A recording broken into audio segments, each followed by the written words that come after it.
Thank you, Mr. Speaker. Thank you, David, for that great interview. We appreciate your taking time to be with us today for the 2020 Pennsylvania Leadership Conference. And we still have much more to come. A reminder, our lunch program today. We are going to be hearing from Pennsylvania's Republican State Party Chairman, Lawrence Tabus, following which we're going to have an all-star panel talking about keeping Pennsylvania red, and that's going to be moderated by Jeff Lord of the American Spectator. So that's still to come. But before that, we have a couple more items of business. You know, in addition to the presidential race, we have 3 other statewide races in Pennsylvania this year. We have races for Attorney General, Auditor General, and State Treasurer. Now, earlier today, we heard from Auditor General nominee, Republican nominee, Tim DeFore. And now we would like to hear from our nominees for Attorney General and State Treasurer. And we'll begin with the Republican nominee for Attorney General, Heather Heidelbaugh. Hello, and thank you for inviting me to speak with you today. This year has tested our nation and our state on virtually every level. We face a pandemic that has closed businesses and workplaces, often without a clear or transparent explanation. We see riots and destruction on the streets of our cities, while our police often have their hands tied. And we are seeing assaults on the rule of law from inside and out. From government bureaucrats trying to force their agendas onto the little sisters of the poor and their religious beliefs, to an attorney general's office that uses grand juries to promote his political fortunes. So let's discuss each of these one at a time. I'm a courtroom lawyer.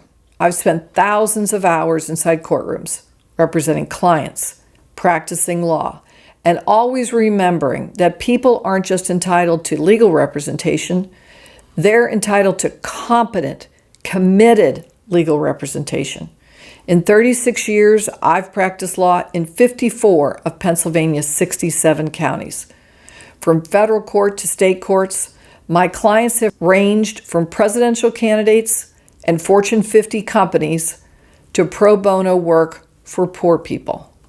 The Attorney General is supposed to be the people's lawyer, and yet we've seen mismanagement in that office that has left us feeling less safe. Consider the case of Operation Outfoxed in Luzerne County. Josh Shapiro's office initiated a major drug case there. Properly done, it would have taken 36 hardened drug dealers off the streets. But it wasn't properly handled. After a big news conference with Josh behind his special podium with his name on it, the case vanished. They actually forgot to do basic court filings needed to carry the case forward. This shouldn't surprise anyone. Josh Shapiro has a law license, but he never practiced law.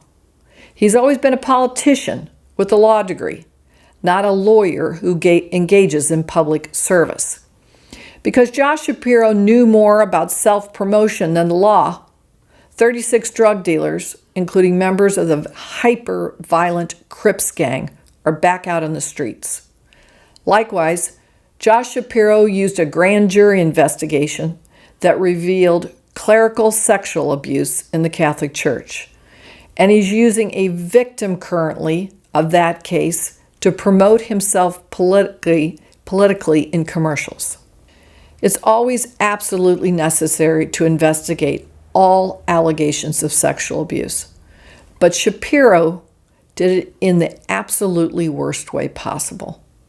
His report was a compendium of old cases. Many of the offenders had not only been convicted, but they had already served their sentences. Some of the instances cited dated to the 1940s. The priests were long dead and therefore unable to defend themselves in a court of law. In some cases, it's clear that all Josh's office did was subpoena the files of various Catholic dioceses and publish the raw files of complaints they had no intention of indicting.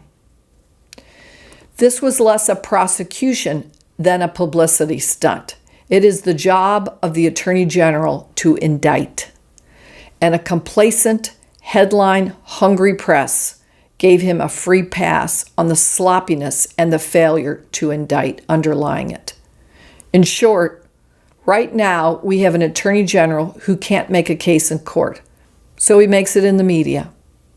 That might get a man elected governor, but it won't protect the people whose streets have become unsafe. Philadelphia is now the runner-up for murder capital of the nation. Patrons in restaurants in Pittsburgh were recently attacked by so-called protesters. What is Josh Shapiro doing about this? He's suing nuns. The Little Sisters of the Poor, as their name suggests, serve the most needy population in America. They run nursing homes for the elderly poor who cannot afford care as they are dying. The Obama administration wanted to force the Little Sisters to provide contraceptives, including abortion-inducing drugs, to their employees. Let that sink in for a moment. The Little Sisters took the case all the way to the United States Supreme Court, and the U.S. Supreme Court ruled that under Obamacare, the sisters do not have to violate their religious beliefs. So what did headline-hungry Josh Shapiro do? He went ahead and sued them in court again. While Philadelphia is becoming a murder capital and rioters have taken to our streets of Erie, Pittsburgh, Harrisburg, and Philly, Josh Shapiro is suing nuns to make them hand out contraceptives. Since the beginning of this year, the press has quoted or mentioned Josh Shapiro 306 times on topics from the high price of hand sanitizer, the cost of toilet paper, the need for face masks, and allegations of price gouging. But we have yet to see one single press conference in which Josh Shapiro has condemned the looting and the riots that have hit our cities. Not one. His aversion to law enforcement extends to his refusal to exercise jurisdiction, specifically granted by the General Assembly, to prosecute illegal gun crimes in Philadelphia that the left-wing Philly DA, Larry Krasner, won't pursue. The facts are simple. Pennsylvania needs a practicing lawyer in the Office of Attorney General. They need someone who understands the law. Not to brag, but that's me. I have 36 years in courtrooms as a lawyer. They needed an attorney general who is running to do the job, not run for governor. I have pledged not to run for governor and to serve out my full term. Josh Shapiro refuses to answer this single, simple question from any reporter who asks him. Forget about polling and media predictions. People in Pennsylvania don't feel safe. They don't feel protected, and they sure as heck don't think things are on the right track. I have a proven record as a lawyer. I broke the glass ceiling as a female trial lawyer, and I'm determined to make my case. We can win this election by getting that message out. The media isn't going to do it for us. We have to make our own case. And that's why we can win. Things are getting worse in the cities. That's Josh Shapiro's base. Families outside the cities and in rural areas are fed up with showboating politicians. They're ready for a change, and they know the real thing when they see it. If we get the message out, I assure you we can win this. With crime spiking all over Pennsylvania, with looting, rioting, and harassment of innocent bystanders only getting worse, Pennsylvanians want a strong and experienced lawyer as the chief law enforcement officer, not a career politician who never set foot in a courtroom. Thank you very much.